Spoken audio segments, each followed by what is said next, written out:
뒷뜰. 작가 이주석. 네 번째 이야기.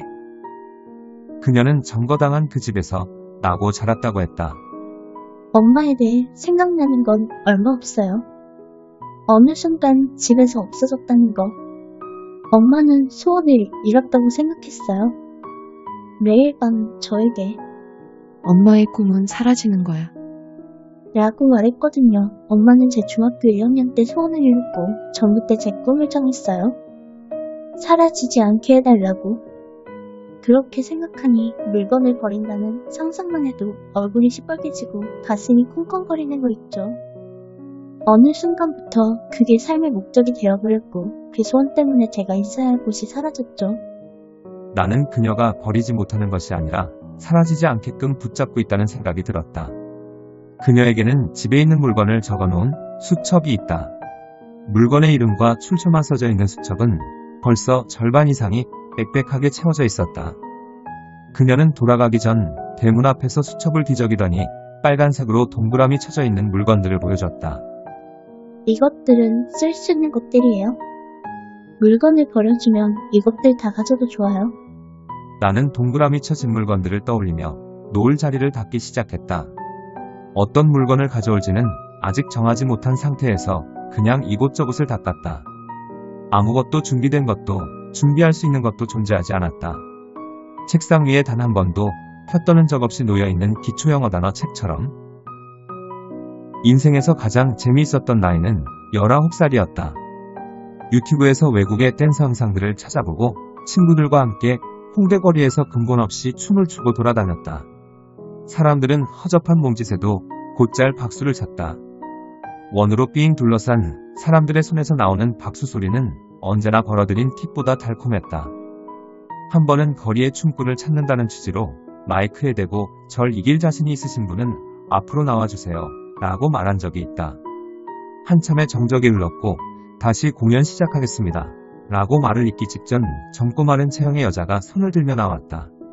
자, 그럼 여기 나오신 분이 얼마나 잘 추시는지 한번 확인해 볼까요?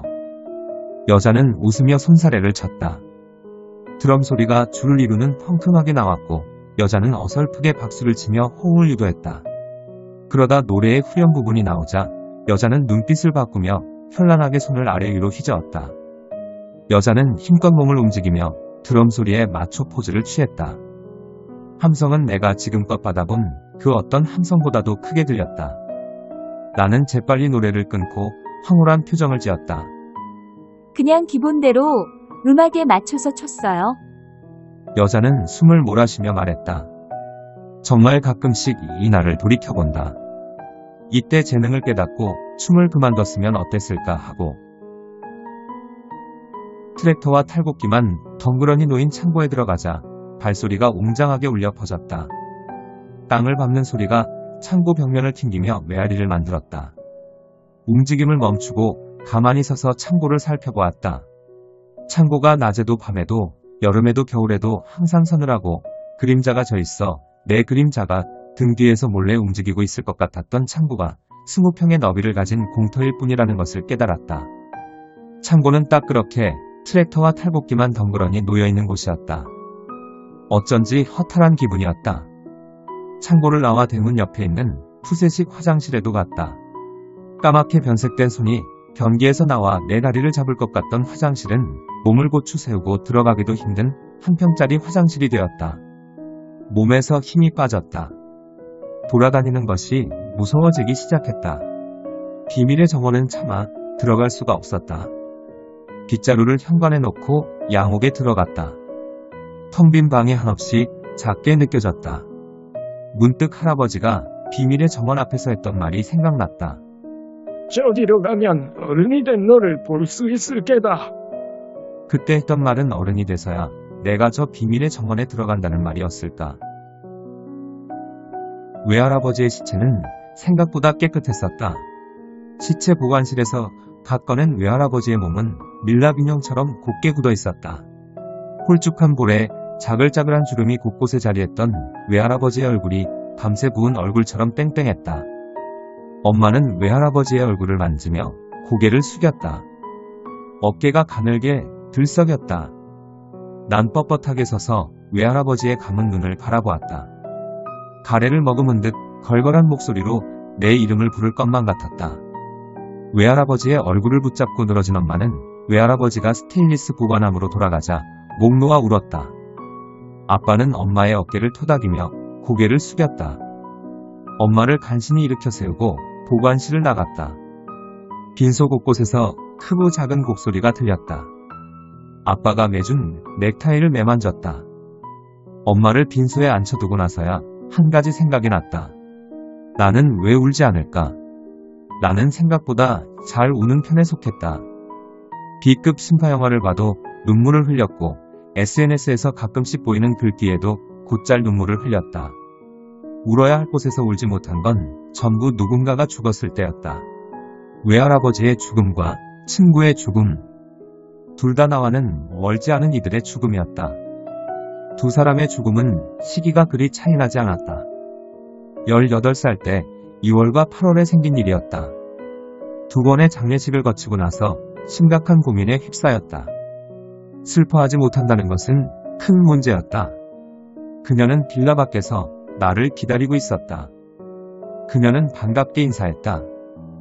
필요한 물건은 가져가도 좋아요. 그녀는 막상 문을 여는데 망설였다. 내가 고개를 끄덕이자 천천히 문고리를 돌렸다. 10평 남짓해 보이는 집안은 넓게 퍼져있는 돗대기 시장 물건을 한 군데에 모아놓은 것 같았다. 눈에 보이는 개수만 어림잡아 100개가 넘었고 작은 가방부터 시작해서 냉장고, 20년도 넘은 골드스타 전자레인지, 검게 녹이 쓴 꼬치기계 등 쓰지 못하는 가전제품도 수두룩했다. 하나같이 사용이 불가한 물건들 뿐이었지만 그녀는 물건들 하나하나를 결코 소홀히 대하지 않았다. 물건들에게서 풍기는 냄새가 그랬다. 빽빽한 물건들이 내뿜는 악취가 없었다. 인맥이 좋은가 보네요. 버려지지 못해 여기에 버려진 거겠죠 뭐. 목장갑을 끼고 작은 것들을 박스에 담기 시작했다. 모서리가 구멍이 난 파우치부터 앞표지가 낡은 세계사 책도 박스에 담았다. 신발장 옆에는 박스가 줄지어 늘어졌다. 습기가 우호온 집안을 떠다녔다. 등과 이마에서 땀이 뚝뚝 떨어졌다. 하고 많은 물건 중에 왜 에어컨은 없답니까? 에어컨은 쓸모가 있나 보죠. 짜장면이라도 시켜 먹을까요? 이 작품은 이주석 작가님의 뒤뜰이란 작품이었습니다. 이상으로 브리딩이었습니다. 내일 또 뵙겠습니다.